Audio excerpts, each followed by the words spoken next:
we need to own the narrative around all of these things. Yeah, I can talk to you about what it means to be woke, but I have a very different perspective on it than a certain governor from Florida. From Interfaith Alliance, this is State of Belief. I'm Interfaith Alliance President Reverend Paul Brandeis Raushenbush in Massachusetts. And I think we need to have a re-engagement around the narrative of these things, and we can't be timid when it comes to that. The Reverend Dr. Derrick Harkins has made his mark in government, religion, and media. The former director of the Center for Faith-Based and Neighborhood Partnerships at the Department of Housing and Urban Development under President Biden has also served as the director of Interfaith Outreach for the Democratic National Committee, where he led faith outreach during the 2012 re-election campaign of President Barack Obama. For 5 years, Derrick was Senior Vice President for Innovations in Public Programs at Union Theological Seminary in New York City. And he has also served as chair of the board of Odyssey Impact Productions. All that and decades of pastoral ministry on top of it make Derrick Harkins a fascinating guest and someone with a unique insight on the times we're living in.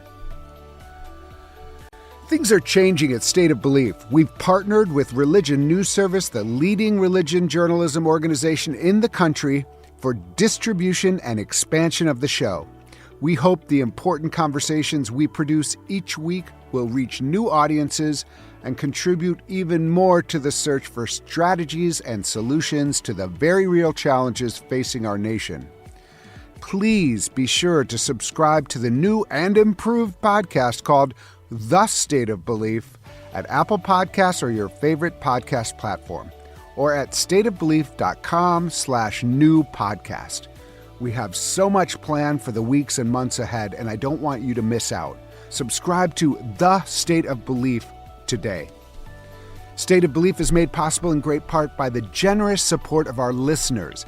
If you've made a donation, thank you for helping get these conversations heard by more people who need them. If you haven't pitched in yet, information on how you can help keep this show on the air is available at stateofbelief.com.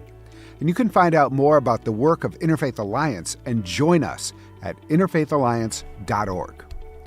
And now to my guest. Today, the Reverend Dr. Harkins is a principal in the Rabin Group's issue campaign practice area. His broad experience in government, religion, and coalition building makes his expertise much in demand, and I am very happy to welcome him back to State of Belief. Thank you for making time. Thank you for making time for this, Derrick. More than my pleasure to be here. It's great to be here with you and with everybody who is listening in. There's something about your vocation. There's something about your calling that has led you in amazing directions. Could you talk a little bit about your background, where you come from, and how you got this calling to have this amazing public, pastoral, prophetic ministry that you've had? Thank you. Well, I'll try to give the Cliff Notes version of that and say that grew up in Cleveland, Ohio, and the church that I grew up in, the Antioch Baptist Church, led at the time by one of my absolute lifetime mentors, Emmanuel Branch. He epitomized profession of faith in the public square. While he was an amazing pastor to our congregation, he also was a voice and a clear presence, given this was the late 60s. So you can only imagine the kind of broad sweep of issues and concerns that faced not only Cleveland, Ohio, but the nation as a whole. And seeing him model that, but doing it with a level of integrity in terms of being still authentic, if you will, in the pulpit and in the pews, was a real, a wonderful sort of starting point. Continued to see that unfold, went on to college, and even there kind of got tugged at to consider, what might be I originally had planned on going into broadcasting. And it's funny because even though that's still in some respects a part of the work that I do, in the public realm, not unlike right now, I felt that it was really helpful for me to feel like I could still be a voice, I could still be a presence in an impactful way, even in the context of ministry. And went to Union Seminary. Of course, as we all know, social justice and the understanding of how that speaks into ministry is part and parcel there. Cut my teeth in terms of congregational ministry at the Abyssinian Baptist Church, also a place where Extraordinary. those two things really are wed strongly and closely. So I guess I've really been fortunate, blessed to have a trajectory that's given me an opportunity to not only participate in that kind of confluence and combination, but to really see it being done impactfully and meaningfully in so many respects. And so that's, to me, sort of the part and parcel of what I understand, for me at least, I'll say, validates my sense of ministry. Yeah, I think that it's so important. And you mentioned these extraordinary churches led by amazing people, Calvin Butts, who we lost last year. These are extraordinary prophetic ministers. And what I really appreciate about this, and this is also, I'll say this about my predecessor, Dr. Welton Gaddy, was the whole time they're doing this extraordinary national work, lifting up issues that the nation is grappling with and trying to move forward with more justice, more love, more equity for everyone. They're also pastors. So they're Yes. doing it out of this care for people that is intimate, that recognizes all the complexity, that recognizes that people are going to, they're going to get married, they're going to give birth, they're going to die. And all of this is also tied up in the experience. And so tell me about your experience being a pastor, I think at 19th Baptist Church. Do I have that correct? 19th Street in Washington and the New Hope Baptist Church in Dallas, Texas. I was the assistant pastor at Abyssinian for nearly 8 years. So in all of those respects, seeing people at the highest points of their lives, and then seeing people at the most challenging points of their lives. And it does a couple of things. First of all, I think it weds you inextricably into the lives of those people. And the fact that level of trust is placed in one who gives that level of spiritual partnership is so awesome and daunting in some respects. So I'd say that for me, being able to be a part of the lives, the unfolding of those lives, literally. And, when I was at 19th Street in Dallas, 19th Street in Washington, I felt that it was a perfect sort of narrative on my tenure there, because when I got there, the babies that I literally lifted up in dedication ceremony, by the time I left, I was sending off to college. And I thought, okay, you know what? Well done. A generation nurtured. Yeah, and seeing that, and then, but you mentioned Welton Gaddy, and one of the things that I have found so important in this work is people like him, like yourself, Paul, who understand that, yes, we speak to advocacy, we speak to policy, we speak in the realm of political engagement and all of those things. And that's critical and important and essential. But it doesn't really have enduring authenticity if we don't do it linked to what I believe, and this is me talking, what I believe I'm called to, and that is to be pastoral, to be supportive, to be alongside congregations, communities, individuals. And I think that's what gives me the not only the validity in this work, but it also, I think, gives me the kind of, hopefully, the endurance to keep doing it, because that's what's fulfilling. Yeah, I think authenticity and really remembering that advocacy is about people. I reference, my great grandfather Walter Raushenbush, whose whole public ministry, his first book, Christianity and the Social Crisis, he dedicated to the members of his church in New York City in Hell's Kitchen, who taught him how to see the Bible, how to see the world, because it was through caring for them that he understood, what they were going through and why it was part of his responsibility to care about the systems that were causing the deaths of the babies. I had an honor to talk to Bishop Barber, and he was just winding down 30 years of pastoral ministry. And people forget, because, we see Bishop Barber and we see him in all these big places and he's talking. People forget he was a pastor, and he identifies very much with that. And so do you. And I just think that a lot of us are in the public eye and we're saying things about the nation, but it's about the people. And I just think that is really helpful for all of us who are in the world of faith and interfaith to remember that ultimately it's about people who we care for and we want to provide a better world for. So often, the work that ends up happening by way of, again, advocating for policy, advocating for political change, is born out of what is seen on a human scale. And your grandfather, and again, one of my I guess you could say, I never had the privilege of knowing him in life, but certainly as an incredible inspiration, Adam Clayton Powell Sr., were close parallels in the sense that obviously when Walter Raushenbush was doing the work he was doing in Hell's Kitchen, just a slight bit before, but at the same time, in a very corollary sense, with the work that Adam Powell Sr. did as it related to people coming north from the northern migration. Right. And then when he struck out for the far horizons of Harlem back in the early 20s, right, and really built an institution that was pastoral in terms of meeting people's needs, but also, again, as you're saying, spoke to that larger public square conversation that I think that faith communities really are legitimately meant to be a part of. Yeah. Yeah, so important. So, here we're in 2023.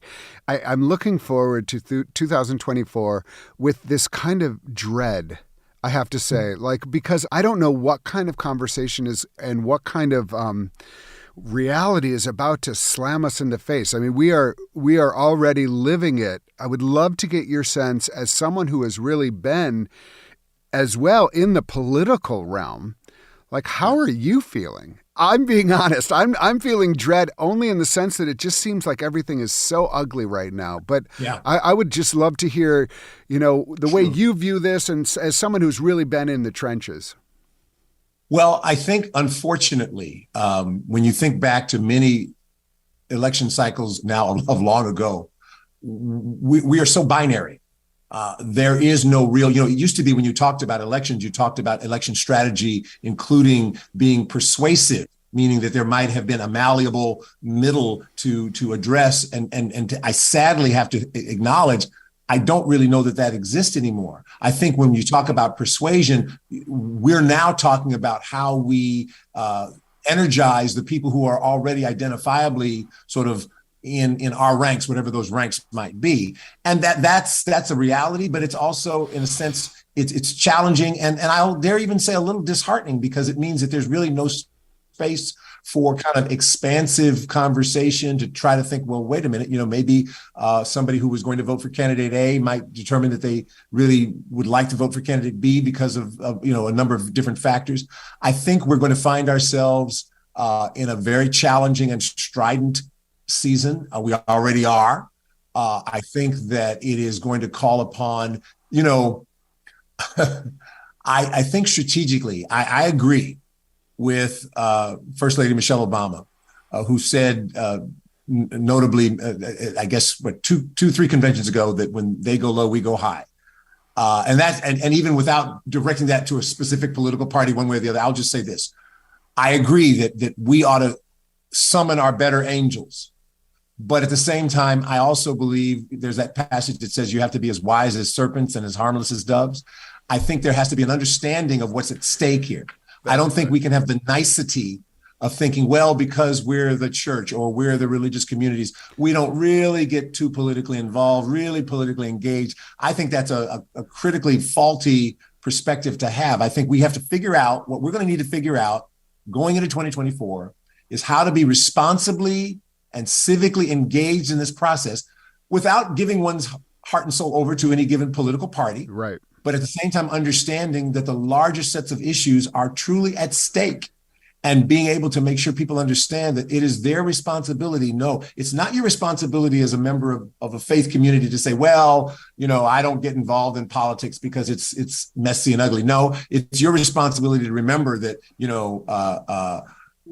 we have a place in the public square. We have a place in the agora. We have a place where we really do need to make sure that the issues that we think are important and worth standing for are what we stand for. So I think it's going to call for some of that. And the last thing maybe not the last thing, but the one other thing I will say is understanding that it's daunting. The particulars as they've sort of been drawn out are going to be challenging on lots of levels. I think on one side, we're going to have to talk about energizing a base. On the other side, we're going to have to talk about the incoming that, unlike maybe what we've never seen before in terms of the negativity, et cetera, the divisiveness, and basically steel ourselves for that journey. And I know it's not going to be easy, but maybe that's where some of that pastoral kind of encouragement that we were talking about earlier comes into play. Yeah. You did faith outreach for DNC, and you were involved in President Obama's reelection campaign in faith.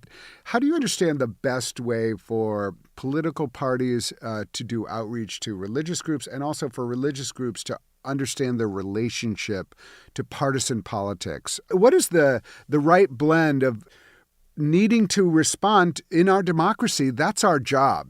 Like, every person has a right and a responsibility to engage in our democracy from their perspective, which can be a religious perspective. But what's a healthy relationship? I think I'm looking for the kind of sane, healthy relationship between religion, partisan politics, and government. That's a great question. And it gives me the opportunity to lift one of my favorite MLK quotes, no doubt one that you've often heard and probably used yourself, when he said that the church is not the master or the servant of the state, but rather the conscience of the state. And it must be the guide and the critic of the state and never its tool. And one of the valuable things about that quote is, in no way, shape, or form is Martin Luther King, and for that matter, I think any other the major faith voices that we speak to, is telling us to retract or remove from the realities of this whirlwind of political engagement. We've got to figure out how to do it in a way that is meaningful and effective and responsible. Now, I would say this. I'd say one of the things that faith communities need to understand is, as I'm trying to hopefully say in a way that's meaningful and clear, we cannot say, people almost sometimes you'll hear people in faith, you say with pride, oh, well, we're not political. We don't get political.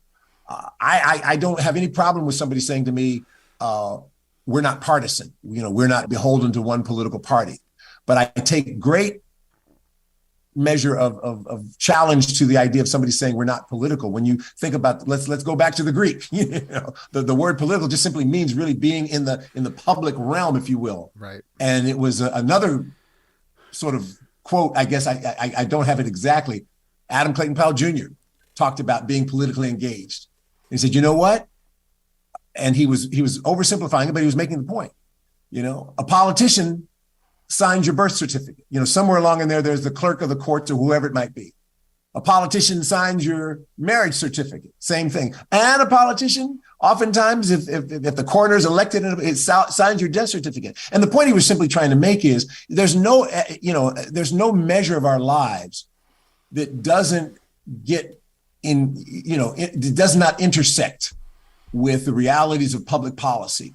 And we have to understand that as the church, we have to understand that we have a viable and an important place in that conversation, and never to think that it's the appropriate thing to retract from that because simply we don't want to be political. Do we want to be partisan? Do we want to be beholden to a political party? No. But must we be a voice in the public square? Absolutely. Even if you're not talking politics every time, you're being political. You're making a point to not talk about things that are mattering in people's lives. So there's no way not to be political. If you're preaching, you're being political one way or the other, and just acknowledge that fact that, like, by absenting yourself and just doing super individualistic stuff, that's a political avenue. It's all political. It's a question of, how do we engage? And I think it is important to recognize that there is a healthy separation between partisan politics and religious communities, but it's not an excuse for not allowing the inspiration, the morality to come to bear in the way that is appropriate. You were there front and center in the 2012 re-election of President Obama. I wonder if you can just talk a little bit about what was going on for you in that moment? And what were you seeing in that moment? Because at the time, that did not seem as tame as we think about it in retrospect. We kind of think about, those were the good old years where we were all getting along. It's like, no, it was rough. I mean, it was real. What? And so, talk about that moment for your own, and were you pastoring at that time? I'm just trying to I was. That's so wild to me that you had those two things going on at the same time. I took a little bit of a mini sabbatical in September and October of 2012. I ended up being in Florida for that stretch of time at our headquarters down there. But other than that, I prided myself on the fact that I, did my best to try to do both and to be accountable to both. One of the things about that stretch of time, keep in mind, I found it fascinating because the re-election of President Obama, you remember the groundswell of enthusiasm and excitement and history making sort of elements to the election in 2008. Not to say that all of that had dissipated, because it certainly had not. But it was important to be able to speak to individuals, faith leaders, and others about what had been accomplished and maybe what had not been accomplished. And I think in some respects, it was a more challenging thing to be a voice for the re-election campaign, because you were having to be accountable, not just for aspirational promises, but for a track record. And I will dare say that, oftentimes with faith leaders, there were different camps. There were people who felt, okay, we're on a trajectory, we're getting where we need to get. And then there were those who felt, well, we still are falling far short. I won't say that meant that they were going to veer in another direction, by way of their vote, but it certainly meant that they were aware of those ways in which that they wanted to critique where we had gotten so far in those 4 years. Another element I must say that I was particularly sensitive to, and still, is the incredible importance of making sure that, by way of, you had asked earlier about how political parties and entities engage with the faith community, to not be transactional. And a friend of mine often talked about the fourth Sunday in October syndrome. That oftentimes political candidates, elected officials, show up in faith communities at the very end of the cycle, and look to hopefully just simply by their presence encourage people to come out and vote for them. And I must say, that there's a whole lot more. People are not bedazzled by that, maybe if they ever were, certainly not like they used to be if they were. And so we really had to make it a point to try our best not to be transactional. I remember, in terms of going to church after church after church, I would do my best in giving my little 5-minute spiel. And I'll be honest, it helped the fact that I have Reverend in front of my name. It gave me a little bit of validity in a lot of spaces, but never talking about either candidate by name. Right. Talking about policies and programs that were underway and what might happen going forward. And I thought that was at least maybe some people might have thought I was being too cute by half, but I was really trying to make sure that people understood the important thing here, going back to what we were saying about how faith communities are effectively engaged, is the larger conversation, and not just, a party affinity or affiliation. And being in the midst of all of that, I think, gave me a sense of not only, again, the value of faith communities in this work, but the essential nature. I mean, when it comes to organizing, educating, and mobilizing, what better place to do it than out of so many faith communities? Yeah. I think one of the things that I want to lift up that I think was good about that campaign and the 2008 campaign, to start with the 2008 campaign, when John McCain was asked a question about Barack Obama being a Muslim, he shut it down. And I think that was one of the most admirable moments in all of American political history. It was just like, that would have been very tempting to say, we're going to paint him into that corner and let's go. And how different the climate is now. I mean, but exactly. I think that's indicative. I mean, that was like, he just shut it down. And while I think there were some areas that weren't as good as this and others, I think that President Obama never tried to tap into anti-Mormon sentiment in 2012, which I think many people were tempted to go for. Watch out for those Mormons, and I think that's where we have to really be clear. Like, there's no place for that. Like, I may disagree with someone 100%, but going after them just because of their religion is absolutely un-American. And I think that I want to make sure really the record shows that. That he very publicly, and when I say, well, I guess it was public, but he certainly, in a number of venues where I was with him, said with no hesitancy whatsoever, we will not in any way, shape, or form attack or cast aspersions upon the Latter-day Saints Church, Mitt Romney's religion. And he was adamant about that. And you're right. Some people thought, there's a pretty challenging history around race relations, et cetera. But he never, ever allowed anybody to do that, which I think is a really telling element. And one other thing I must say is that, and you were there because you were on at least several of our panels at the convention, that we had the highest representation of faith groups and faith traditions that heretofore had ever happened. I mean, obviously, we certainly had our Jewish and Muslim and Christian brothers, but we had Buddhists and Hindus and Sikhs and Jains. And I mean, we really made an attempt to make sure that people understood that the palette of faith engagement in this country is wonderfully rich, and that's such a strength. Yeah, and I know that you were there, and my predecessor, the Reverend Dr. Welton Gaddy, was there with his microphone, and I think he got a chance to interview you. He did, and it was wonderful because in that, it's funny. I was just obviously, as we so warmly and fondly are giving remembrance to our dear friend Welton Gaddy these days. I went back and I remembered just that fact that I got a chance to talk about and going back to our conversation about the pastoral, Welton Gaddy was a pastor. Yeah. Yes, he was an incredible voice in the context of the work done nationally, but he certainly had a pastor's heart. And we talked about kind of the transformational stories that were unfolding there, that got lifted up at the convention, that were part of the campaign. And that was so persuasive on so many levels.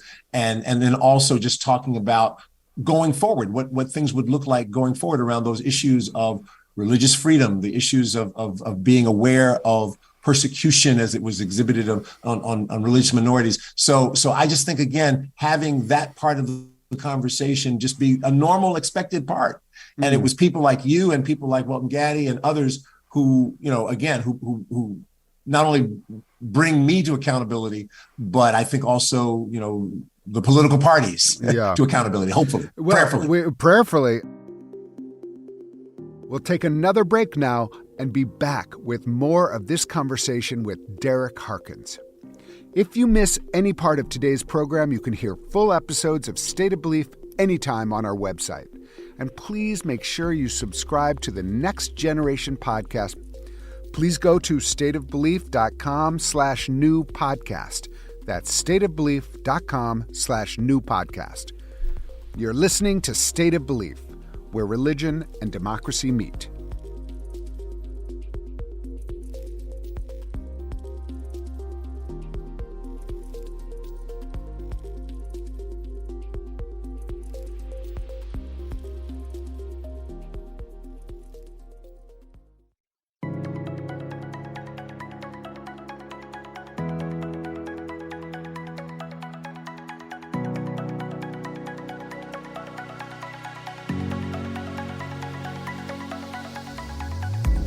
Welcome back to State of Belief. I'm Interfaith Alliance President, Reverend Paul Brandeis Raushenbush.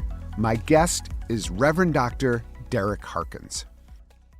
I just want to mention and get your reaction to what we're seeing as far as the introduction of religion into this, white Christian nationalism and, what was on display January 6th, but then continues to be on display, which is this. I feel like there's a threat of violence in the air. And this is not just a threat. I mean, we saw it on January 6th. We saw it in Charlottesville. We see it. I see it in Interfaith Alliance affiliates across the country, where one church in our affiliate over in Fresno, California, had a fundraiser for LGBTQ people, and the Proud Boys broke all their windows. We're seeing this. We're seeing Nazis show up in front of synagogues. I mean, there is a threat out there that is using, unfortunately, the veil of Christianity, cloaking themselves in a faith lens and threatening violence. I'd love to hear your thoughts about what do we do about that? And I'm aware that, especially people in the Black community have had that veil of violence being threatened against them since the beginning in this country. So this is not a new thing. It's just in this manifestation. How are you, as a religious leader, as a political leader, as a media figure, how do you imagine the response that could be as powerful without using the same tools? No, that's a great question. I'll start by speaking to the very last point that you made a minute ago. In terms of legacy and history, we have a picture in our hallway, in our home, of my great grandmother, my grandfather, and two of my great uncles, taken probably around 1910 in New Liberty, Kentucky. And these were very much the products of that time. And these four I say visionary African Americans because as you look at the picture, you remember how you used to have to kind of stolidly sit still for a portrait because, it didn't happen instantaneously. And I think to myself, I wonder if they would even be able to imagine sort of the opportunities, the places, the things that I've been able to be a part of, the things that have unfolded. But at the same time, to your point about the challenges that we're facing, the same kind of depth and reservoir of faith and resolve that they had for living in the border South in the early 20th century, which was certainly replete with racism and prejudice, et cetera. I feel like that's an indication to me that there's a place of strength that we can reach for and find. So that's kind of the pastoral response. The other thing I think it's important to remember is that we're in a place, in a space, and a time when I think we are finding that I'll be so dramatic as to call them the death throes of majority culture. In other words, as demographers are saying that as we move toward the middle of the century, that America most likely will not be, the United States will not be a majority white nation for much longer. I mean, the numbers pretty much are showing that out.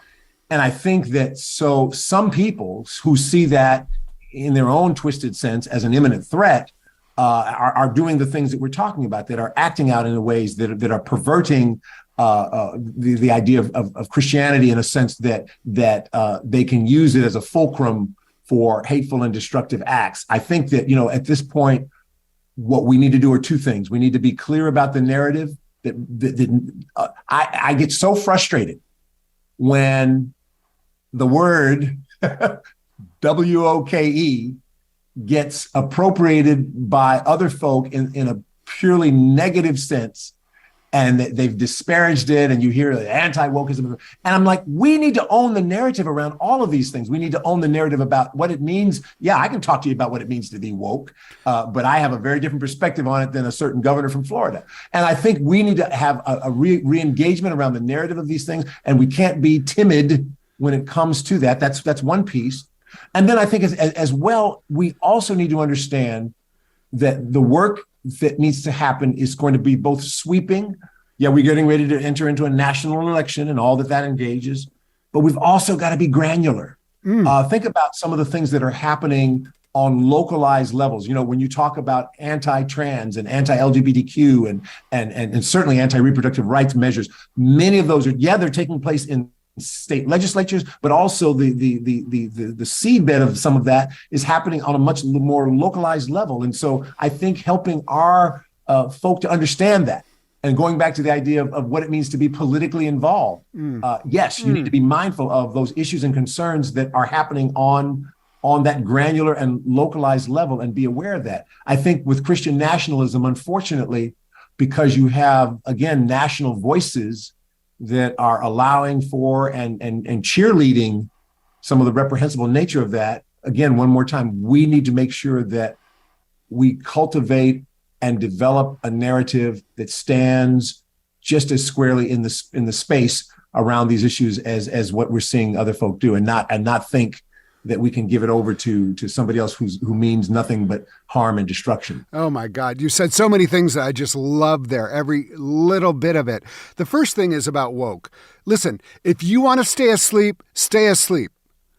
If you want to not be aware, don't be aware. But don't pretend like those are good things, to not be aware and to be asleep when things are going on around you that you need to be aware of and be awoke to. And I will be awoke to the fact of the history of racism in this country. I will be aware of the misogyny that is happening. I will be very alive to the anti-LGBTQ stuff that's going on. So don't tell me I should not be woke. I want to be aware and awake and all of it. And frankly, those are religious terms. Like, right. Woke comes out of a religious context. Being awake is like a Buddhist principle. Shake off all of the illusions and be awake to what's really going on. These are principles that we should embrace. I love the fact that you said, like, let's not be timid.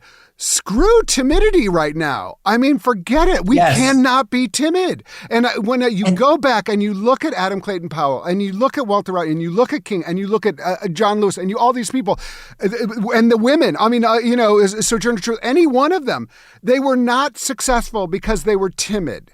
They were strong. They were putting it out there, and they had so many arrows coming at them, and yet they had to do it. And so I feel so strongly about that. And the other thing, the last thing I'm going to rant on, and then I'm going to shut up for a second, is that, no, that's all right. The granular nature of what you're talking about. And that, and I should mention for everybody, I am proud of this. Reverend Dr. Derrick Harkins is on the board of Interfaith Alliance as of just a couple months ago.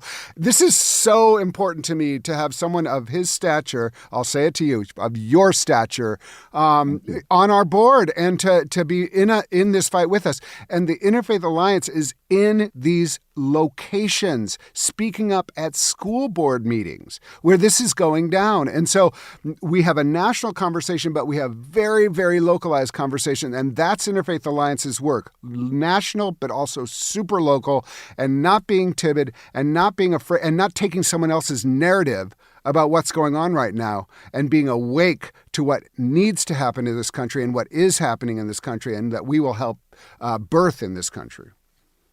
You couldn't be more right, and it is an honor and a privilege to be partnering with Interfaith Alliance in this work. I'm excited about what the future holds. As you were talking, it made me think about the fact, again, anchored in my tradition, our tradition, but in my tradition as a Christian minister, there's a wonderful passage that talks about the fact that we're not given the spirit of fear and timidity, but of boldness and a sound mind. And I think we really sometimes need to understand that while it is genteel in the realm of American mainline Protestantism to not be objectionable, to not make too many waves, to be an acceptable guest at the banquet, so to speak. But that's not the prophetic voice. The people, the names we've raised, your progeny, your forebear, and all the other names that we've lifted, did the very opposite of that. And I don't think there's anything to be apologetic about when we say, no, we are going to stand. Now, here's the thing. Doing it in a way that engages and enthuses people and helps them to understand the value of this is critical. Because, it's a little self-serving to have a perspective, to have even an ideology, and to be so woven up into that you just are all about espousing that, and you don't care whether there's a productive outcome, whether it is transformational. And people are like that. I understand that. And I'm deeply concerned about that, because I feel like sometimes that saps away some of the critical and important energy that needs to be a part of this work. We need to understand that you have to be able to connect and make sure that whatever we're talking about and espousing is relatable to folk. It's right. On human scale, right? And that's about the granular work. Some of this, this work is not all glitzy. Well, it's not glitzy, but also what you're saying is, none of us, we're always growing. We're always learning. No one comes out and is like, hey, I know everything and I'm a complete person. We've all been told, hey, you might want to think about this. I went to Union Seminary too. And that's where I had, I was a good liberal, but I hadn't really had a chance to listen to Black prophetic voices before I went to Union. And it changed my life. And what I said to some people going, who were like, "Hey, I'm going to Union." I'm like, "Oh, great, get ready," because it was challenging, and I sat at the feet of Dr. Cohn, and it forced me to reckon with some things I hadn't reckoned with, and then I also offered that for some other people who maybe had not met a gay person who they were in close relationship with over 3 years. It transformed the way they thought about the LGBTQ community, and so the opportunity is for us to engage one another with confidence and with an open heart, open mind.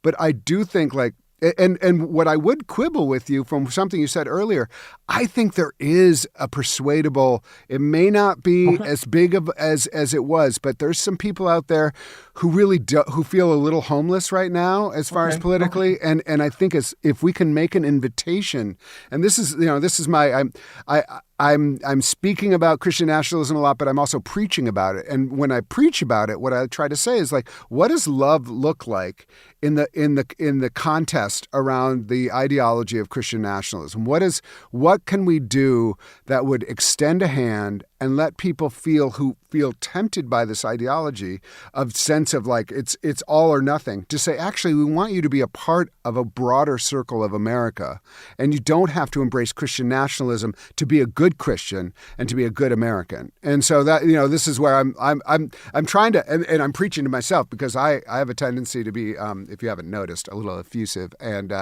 emphatic. But I do think at our best we can offer an invitation and a cast of vision. You know what I'm saying? And you know this. You have, of all people, have cast the vision of an inclusive, welcoming, equitable America. And I think that's part of our job. I'll happily concede. Yeah. I guess, sometimes I think I look at this through different sets of lenses. Now, in my absolutely hard-boiled political operative lens, I'm probably looking at it, at least at that start outset. No, we've got to mobilize our base, et cetera. But I do, in all seriousness, though, I hear what you're saying, and I will not disagree with you, because I think that, you do have to listen. You do have to hold out hope. And I will share this with you. During the campaign, I got together with some of my colleagues every Wednesday morning. There was a very small handful of us, and I'm doing my very best to make sure I shield this in anonymity, but the point I'm making is this: we would get together for about maybe half an hour, at the most 40 minutes, for just sharing and prayerfulness. One of the individuals now, and for the most part, these were all folk who were involved in the campaign or on some level, like me, at the DNC, others on the Biden campaign, et cetera.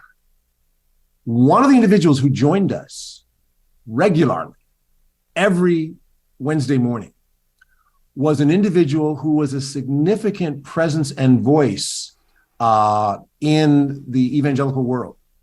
And to the point where I would have worried about their sort of overall kind of viability had it gotten out.